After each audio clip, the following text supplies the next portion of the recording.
안녕하십니까. 기초관의 임상신문 라니 간조스쿨에 오신 것을 환영합니다. 우리 지난 시간에 이어서 오늘은 소화기계 관련 질환을 하겠습니다. 지난 시간에 우리 소화기계 구조와 기능 그렇게 했고 그 다음에 그와 관련된 기출문제를 한번 풀어봤습니다. 오늘은 소화기계 관련 질환 첫 번째로 구강암에 대해서 설명을 드리겠습니다. 구강암이라는 것은 입안의 혀에라든지 혀 밑바닥, 볼 점막이나 잇몸이나 입천장, 입술, 턱뼈 등에 발생하는 악성 종양들을 말하고요. 그 다음 원인을 보면은 흡연이라든지 음주, 방사선이나 자외선, 식습관의 영양 결핍으로 인해서 나타나기도 합니다. 그래서 증상 같은 것은 크게 봤을 때 입안에 궤양이 나타난다든지 아니면 입안의 병변. 그래서 이런 것들이 3주 정도 지나도 없어지지 않을 경우에 이런 것들이 생기고 증상이 있고요. 그 다음에 점막에 구강 내 점막에 지워지지 않는 백색 병소가 있거나 입안에 불굴스러움에게 반점이 지속적이 있는 경우를 말하고 있고요. 그 다음에 혀나 입안의 통증이라든지 입안의 혹 같은 것이 나타날 수 있습니다. 이것은 초기 암에 비해서 진행 암에서 많다고 하고 그 다음에 암 조직에 염증이 심하면 2차적으로 동통을 유발할 수 있고요. 그리고 입안에 혹이 만져질 경우 자세한 검사가 필요합니다. 그 다음에 이가 갑자기 흔들리거나 이를 뽑은 후에 상처가 아물지 않는 경우도 나타날 수 있는데 흔들리는 원인은 이가 흔들리는 잇몸 질환인 경우가 많지만 갑자기 이가 심하게 흔들리면서 잇몸에서 발생한 암에 의한 증상일 수도 있고요.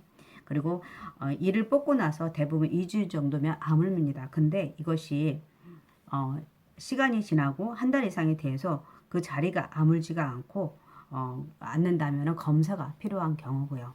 그래서 이게 치료와 간호를 보시면 일단은 시기가 중요하고요. 그래서 환자들은 보통 구강 통증과 섭취와 삼킴 곤란을 호소하고 있고요. 그렇기 때문에 영양 장애를 겪게 되는데 이럴 때 소량의 음식을 자주 먹게 하고 그 다음에 입안에 입안 찌꺼기 같은 거 구취를 줄이기 위해서 구강 간호를 자주 해주는 거 좋습니다. 그리고 구강 건조를 막기 위해서 무가당 껌을 씻거나 또는 사탕을 섭취하도록 하고 그리고 찬물로 입안을 자주 헹궈서 입이 마르지 않도록 하는 것이 좋고요.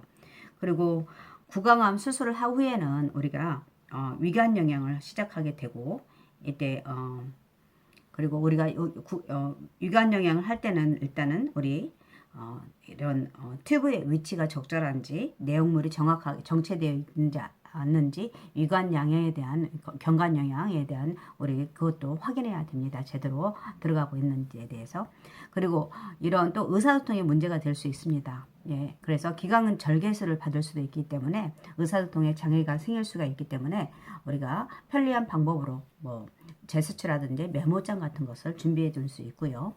그리고 기타로 보시면 우리가 아까 위관영양 필요에 따라서 경관영양을 한다고 했습니다. 그래서 위관영양 시에 환자가 앉게 하고 그 다음에 침상 머리를 올리고 그 다음에 중력에 의해서 영양백이 잘 흐르도록 할 수 있도록 하고요. 그리고 간호조무사는 비위관이 새거나 영양이 역류되면 그 비위관이 열려 있는지 확인하고 간호사에게 연락하는 거 보고해야 되고요. 그리고 위관 영양을 하고 있다고 하더라도 입안 건조와 갈증을 예방하기 위해서 입안을 자주 청결히 구강 간호를 해야 됩니다. 그리고 우리 이런 분들한테 섭취량과 배설량을 측정할 수 있도록 하는 것이 좋고요. 네. 그래서 구강암에 대해서 보셨고 그 다음에 역류성 식도염입니다. 역류성 식도염.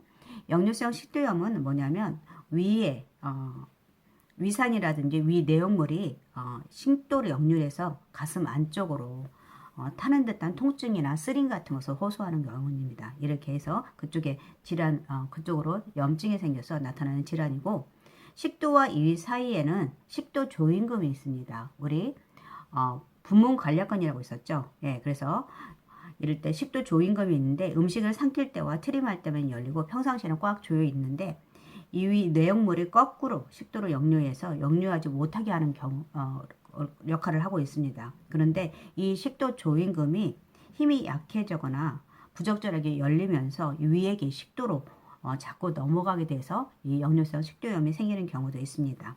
원인을 보면은 뭐 해부학적 구조라든지 기능에 이상이 있거나 아니면 잘못된 식습관, 너무 과식을 한다든지 아니면 비만으로 인해서도 이렇게 나타날 수가 있고요.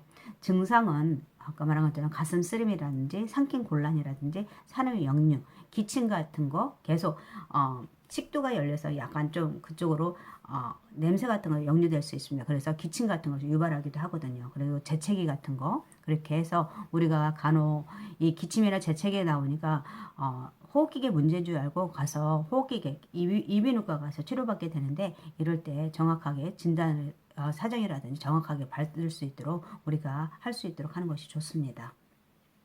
그 다음에 치료 및 간호를 보시면 일단은 생활 방식을 개선해야 됩니다.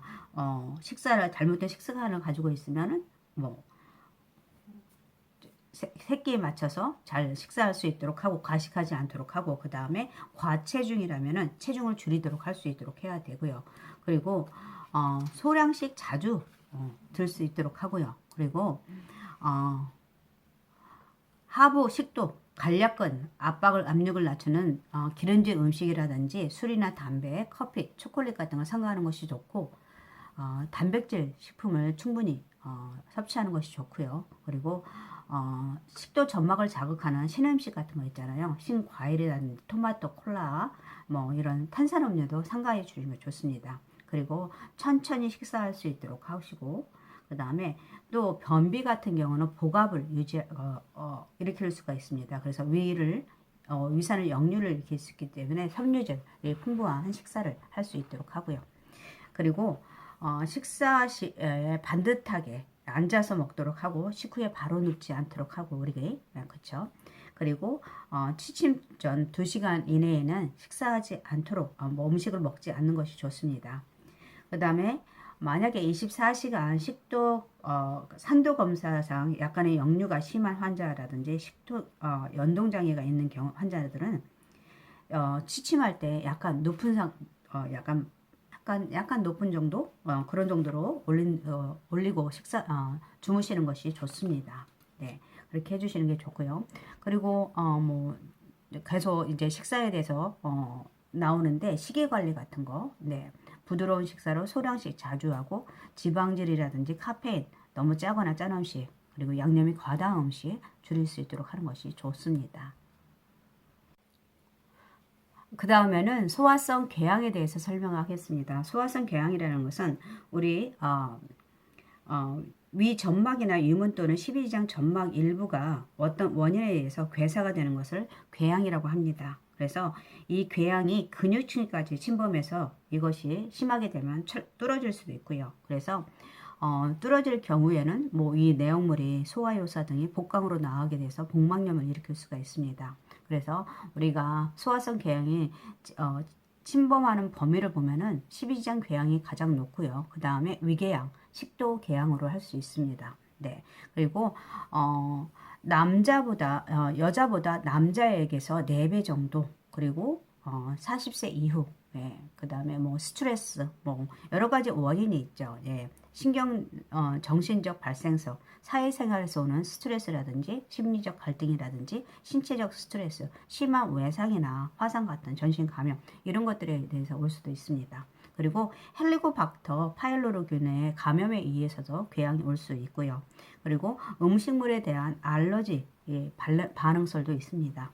그리고 자극성 음식이나 흡연, 카페인 등을 자주 섭취하다 보니까 이렇게 궤양이 생길 수도 있고요.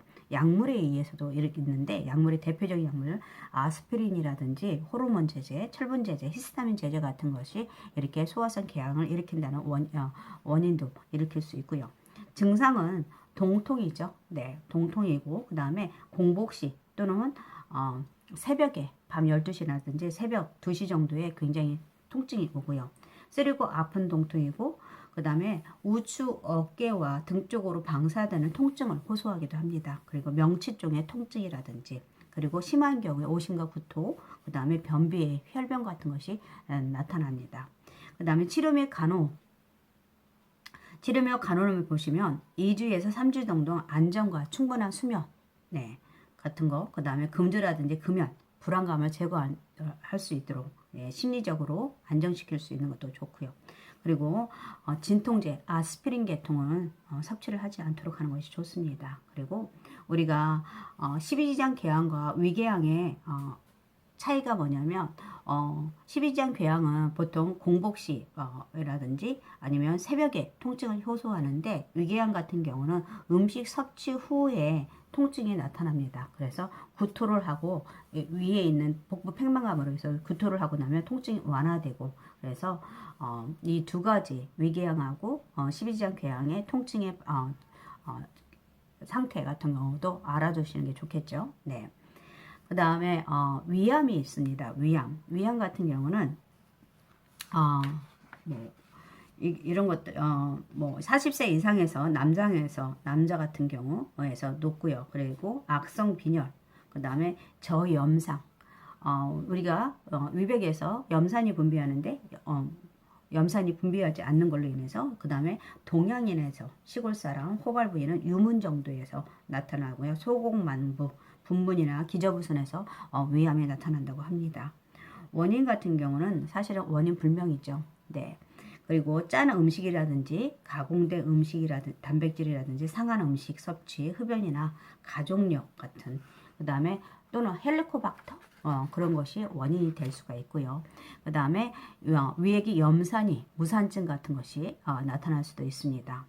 초기에는 증상이 없습니다. 예, 그리고 식욕부진이라든지 소화불량, 우리가 기본적으로 하는데 소화기계 특이적 증상들이 있잖아요. 그런 증상들이 나타나는 거. 그래서 뭐 오심, 구토, 소화불량, 체중 감소, 허약감, 뭐 복부 팽만감, 뭐 트림이라든지 설사나 혈액석계, 연화곤란까지 나타납니다. 이런 빈혈 같은 것들이 나타나고요. 그 다음에 치료 및 간호는 식이요법이라든지 통증 완화, 수술요법으로 할 수 있고 식이요법으로는 저섬유소라든지 부드러운 식이를 줄 수 있고요. 그 다음에 통증 완화는 체위 변경이나 환경 자극의 감소라든지 방문객을 제한하면서 쉴 수 있도록 하는 것이 좋고 수술요법은 부분 위절제술을 한다든지 완전 위절제술을 통해서 우리가 할 수 있습니다. 그리고 그 외에도 위암이 뭐 심리적으로 문제가 있다고 봐서 사회 심리적으로 지지한다든지 그 외에는 항암요법, 뭐 화학요법이라든지 방사선요법을 할 수가 있습니다. 네. 위암 수술하고 나서 우리가 나타날 수 있는 게 급속 이동 증후군이죠. 그래서 급속 이동 증후군에 대해서 설명을 드리겠습니다. 급속 이동 증후군은 위절제술이나 또는 미주신경 차단술 환자에게서 10에서 15%, 50%에서 10%에서 50%에서 식후에 일어나는 소화기의 증상입니다. 네. 그래서 보통 식후 5에서 10분, 5에서 30분 사이에 발생하고 보통 증상은 어지러움이라든지 실신, 신경항진, 발한이나 복통이 일어날 수가 있습니다. 네, 그래서 이를 예방하기 위한 것들이 있는데 보통 우리 대상자들 급속 이동 증후군을 예방할 수 있는 방법은 위를 천천히 비울 수 있도록 하는 것이 좋습니다. 그래서 횡와이로 누워서 횡와이로 식사하고 식후 20분이나 30분 동안 누워 있도록 하는 것이 좋고요. 그리고 음식물을 소량씩 자주 섭취할 수 있도록 하고 식사와 동시에 후는 식후에 그러니까 식전이나 식후에 수분 섭취를 제한하도록 하는 것이 좋습니다. 그리고 가능한 한 탄수화물 섭취를 줄일 수 있도록 하고요. 그리고 우리 뭐 담당 쪽에 문제가 없고 그런 것들이 문제, 지방 그런 것들이 문제가 없다면 담즙 같은 거에 담즙염 같은 그런 문제가 없다고 하면은 우리가 지방 금지 질환이 아니면은 지방을 섭취해서 위에 음식물에 좀 오랫동안 정체할 수 있도록 해서 우리가 지방을 줄 수 있도록 할 수 있도록 하는 것이 좋고요. 그리고 완전 위절제술 환자 같은 경우는 비타민 B12가 흡수되지 않습니다. 우리가 비타민 B12가 위벽에서 내적 인자에 의해서 우리가 생성돼서 우리가 비타민 B12를 흡수하게 될 문제가 일어나지가 않는데 이런 경우에는 이런 비타민 B12를 만들어지지 못합니다. 위벽이 잘려졌기 때문에 그러기 위해서 우리가 악성 빈혈이 생길 수가 있습니다. 이런 악성 빈혈을 예방하기 위해서 우리가 한 달에 한 번씩 근육주사, 비타민 B12 인젝션, 근육주사를 맞도록 하는 것이 좋고요. 그 다음에 뭐 우리가 대상자 위절제술 환자들을 하고 나서 병실에 도착했을 직후에 간호는 무엇이 있냐면 우리가 호기 간호 신호복을 권장하고 기침을 하도록. 예. 왜냐면 우리가 우리 스스로 호흡기 질환에서는 뭐 무기폐라든지 폐렴 같은 게 많이 올 수 있으니까 대상자들에게 심호흡을 권장하고 기침을 할 수 있도록 하고요. 그리고 의식 상태 확인하고 그 다음에 계속 MPO 상태라든지 그리고 아이오라를 잰다든지 여러 가지가 있겠죠. 네, 그리고 수술 부위 드레싱 체크하도록 하는 거 이런 것들이 있습니다. 그 다음에 충수염. 우리 충수염을 보면은 뭐 증상 같은 경우는 뭐예요? 미열이라든지 구토, 맥버니 포인트, 오른쪽 right lower quadrant RLQ죠. 그 부위에 통증을 호소합니다. 그래서 식욕 부진이라든지 오심과 구토를 유발하기도 하고요. 그 다음에 미열이기 때문에 무슨 약간 백혈구 수치가 올라갈 수가 있습니다. 이거에 대한 뭐 치료면 뭐 우리 간호를 보시면 급성 충수염 환자에게 복부에 얼음 주머니를 대주기도 하고요. 수술할 때까지 관찰하고 의사를 관찰하고 무슨 문제가 있으면 의사를 부르고 그리고 MPO 시키는 것입니다. 합병증으로는 뭐 맹장이 터지는 거죠. 그래서 복막염을 유발할 수 있다는 거 이런 것들이 있습니다.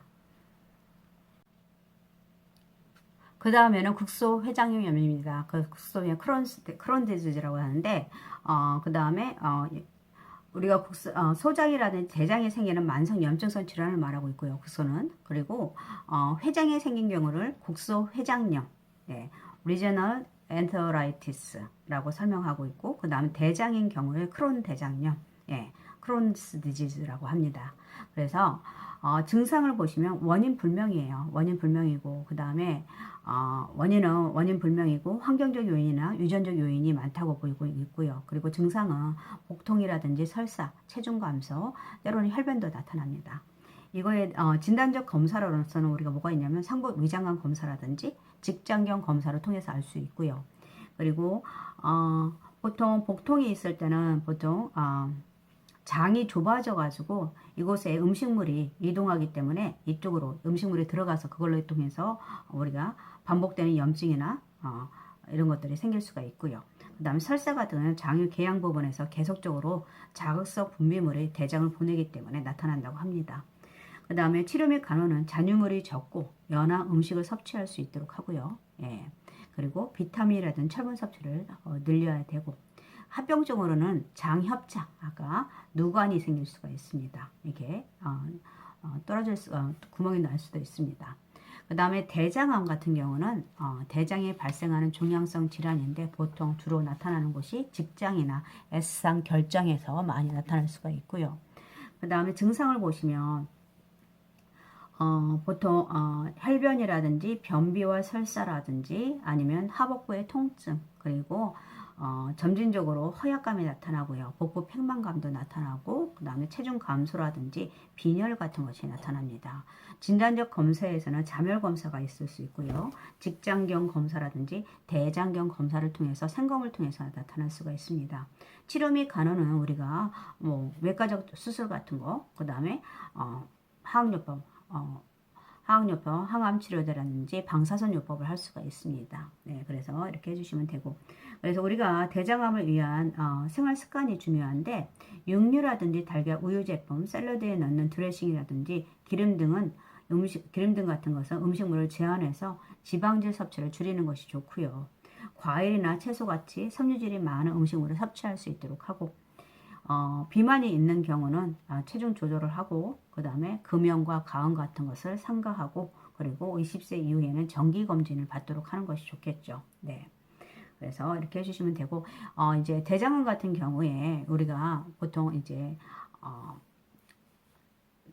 장루를 할 수도 있습니다. 대장을 많이 자르게 되면은 장루를 필요하게 되는데 이 장루라는 것은 인공 항문을 의미하고 있고요. 그래서 소장이나 대장 내 질병으로 인해서 소장이나 대장의 일부분을 자르게 되면은 이것을 갖다가 복벽을 통해서 장에 구멍을 내서 복부에 고정하는 것을 말하는 것입니다.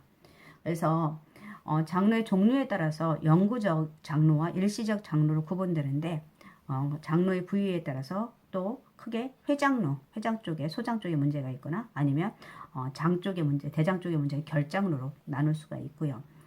이때 장루 수술 환자의 관리를 보시게 되면 초기에는 장루의 색깔이 적갈색이라든지 보라색, 검은색 같은 경우는 나타나게 되면은 즉시 보고해야 됩니다. 이것은 무슨 염증이라든지 궤양 같은 걸 나타날 수 있다고 보아야 되니까요. 그래서 수술 후 초기에는 소화 불량이라든지 설사 등의 부작용이 발생할 수 있기 때문에 서서히 섭취량을 증가시킬 수 있도록 하는 것이 좋습니다. 그리고 결장루의 경우에는 충분한 수분이라든지 섬유소를 섭취해서 변비를 막을 수 있도록 하는 것이 좋고요. 그리고 일시적으로 회장루인 경우에는 모든 음식물을 충분히 씹어서 섭취하고 잘게 썰어서 먹는 것이 묽은변을 예방할 수가 있습니다. 그리고 빨대 같은 것으로 음료를 섭취하게 되면은 껌을 씹는다든지 이렇게 되면 가스의 양을 늘리게 돼서 좋지 않고 탄산 음료라든지 그 다음에 양배추라든지 양파, 콩튀김 음식 등을 가스를 유발하는 음식이기 때문에 제한할 수 있도록 하는 것이 좋고요. 또 달걀이나 치즈, 마늘, 양파, 생선, 콩 같은 거, 아까 말한 양상추, 양념류 같은 건 특유의 냄새를 유발할 수 있기 때문에 주의하도록 하는 것이 좋겠죠. 그리고 장 운동을 또 규칙적으로 하기 위해서 식사와 간식을 규칙적인 시간에 그리고 탈수와 변비를 생기지 않도록 충분한 수분을 섭취하는 것이 좋습니다. 그렇기 때문에 우리 장루 수술에 대해서도 확실히 알고 있도록 하고, 만약에 장루 세척을 하게 되면요, 이거 장루 세척, 세척통은 보통 우리가 한 40cm 정도? 보통 우리 관장을 할 때 40에서 60cm를 한다고 했잖아요. 그래서 위치를 40cm 정도 위치로 놓고 하는 게 좋고, 온도는 38에서 40도씨 정도가 좋습니다. 세척 용액은 보통 1000에서 2000cc 정도로, 그다음 한 번 들어갈 때마다 다 들어가는 게 아니라 나눠서 해야겠죠. 250에서 500cc 이내로 할 수 있도록 하고, 그래서 이렇게 해서 우리가 세척을 할 수 있도록 장로 세척을 하기 때문에 우리 몸에서 물이 너무 많이 빠져나가서 대사선 산증을 일으킬 수가 있습니다. 그래서 두통이라든지 복통, 혼돈, 졸림, 혼수가 있으니까 이런 증상이 나타나는지 잘 확인하는 것도 중요합니다. 그래서 오늘은 소화기계 질환에 대해서 설명을 드렸고요. 바로 연결해서 우리 문제를 풀어보도록 하겠습니다. 그러면 우리 소화기 구조와 기능 질환에 대한 기출문제를 보시도록 하겠습니다. 이번엔 질환에 대한 기출문제. 첫 번째 문제, 절제술 후 덤핑 증후군이 예방하기 위한 식사 보조 방법은 수시로 꿀물을 제공한다. 끼니마다 많은 양의 음식을 섭취하도록 권장한다. 식사 중 다량의 물 섭취를 권장한다. 소량 시 자주 고기와 달걀을 제공한다. 빠르게 식사하도록 권장한다. 이 문제는 요번 올해의 하반기 문제였네요. 그렇죠? 소량 시 자주 고기와 달걀을 제공하도록 한다. 이때는 우리 저탄, 고단, 고지방 을 주도록 하죠. 그 다음에 수분을 줄이는 거. 그래서 위절제 수술 같은 경우는 보통 대개 수술한 지 6개월에서 12개월 이내에면 6개월에서 12개월 이내에 사라진다고 했습니다. 네. 그렇기 때문에 우리가 음식물을 갖다가 한 번에 섭취하는 음식물의 양을 줄이고, 그리고 자주 음식을 주시는 게 좋은데 조금씩 자주, 그리고 행와이나 취기를 취하도록 하고요. 그리고 식후에 될 수 있으면 누워있도록 하고, 그리고 식전이나 식후에 물 섭취를 권장하지 않습니다. 그래서 보통 수분 섭취를 하지 않도록 하는 것이 좋고, 너무 통증이 심하다면 진정제라든지 항경련제를 복용할 수 있고요. 이 배출 속도를 느리도록 위 음식물이 위에 최대한으로 오래 있을 수 있도록 하는 것이 좋습니다. 그래서 위 배출 속도를 늦추기도 하고, 그리고 아까 말한 것처럼 완전 위절제 수술 환자들은 비타민 B12가 생성이 안 되기 때문에 우리가 인위적으로 비타민 B12를 공급해야 됩니다. 그래서 인젝션, 근육 주사가 필요하고요. 한 달에 한 번씩. 그래서 여기서는 소량씩 자주 고기와 달걀을 제공한다. 왜냐하면 고단,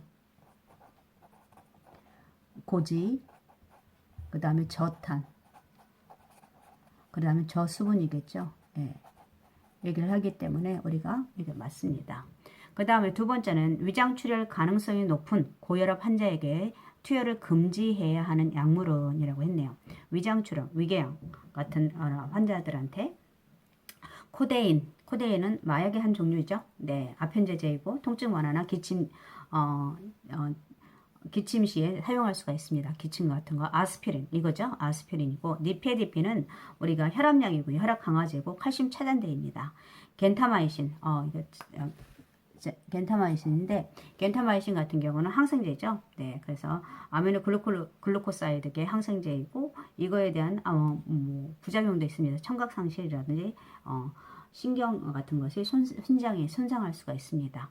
알루미늄 하이드록사이드 이것은 뭐 제산제죠. 예, 그렇기 때문에 여기서는 투여를 금지해야 되는 아스피린 같은 경우는 우리가 궤양을 일으킬 수 있기 때문에 굉장히 조심해야 됩니다. 네. 그 다음 소화성 궤양 나왔네요. 네, 소화성 궤양을 앓고 있는 환자의 간호로 옳은 것은 자기 전에 음식을 준다. 우유를 마신다. 아스피린을 복용한다. 헬리코박터균을 박멸한다.